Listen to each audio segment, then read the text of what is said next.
सांगलीत जयंत पाटील समर्थक पडळकरांच्या विरोधात आक्रमक, ईश्वरपूरमध्ये रास्ता रोको, आक्रमक कार्यकर्त्यांनी टायरही जाळले।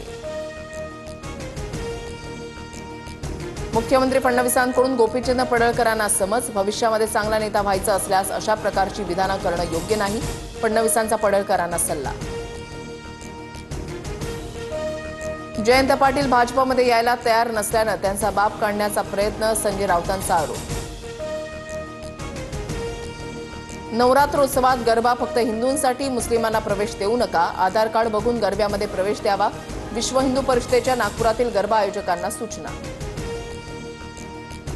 समाजात दरी निर्माण करण्याचा प्रयत्न, धर्माधर्मात आग लावून त्यांना आपली पोळी भाजून घ्यायची आहे, विश्व हिंदू परिषदेच्या नवरात्रोत्सवाच्या सूचनेनंतर वडेट्टीवारांची टीका।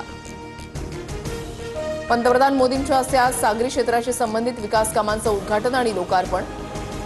मुंबईच्या इंदिरा डॉक इथल्या आंतरराष्ट्रीय क्रूझ टर्मिनलचंही उद्घाटन करणार, एकूण 7,870 कोटींपेक्षा अधिकच्या विकास कामांचा समावेश। येऊन दाखवा परत कसे जाता बघतो, संजय राऊतांचं राजेश मोरेंना आव्हान, तर राऊतांनी सांभाळून बोलावं नाहीतर घरात घुसून मारू, राजेश मोरेंचा काल इशारा।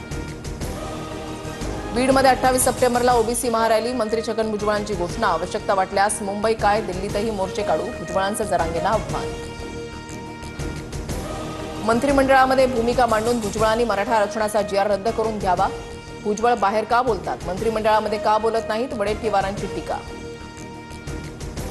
छत्रपती संभाजीनगरमध्ये मुसळधार पावसानं शेतकऱ्यांचं अतोनात नुकसान, पिकं जमीनदोस्त। मध्य आणि हार्बर मार्गावर उद्या मेगा ब्लॉक, मध्यवर ठाणे ते कल्याण, तर हार्बर मार्गावर वाशी ते पनवेल दरम्यान ब्लॉक असणार।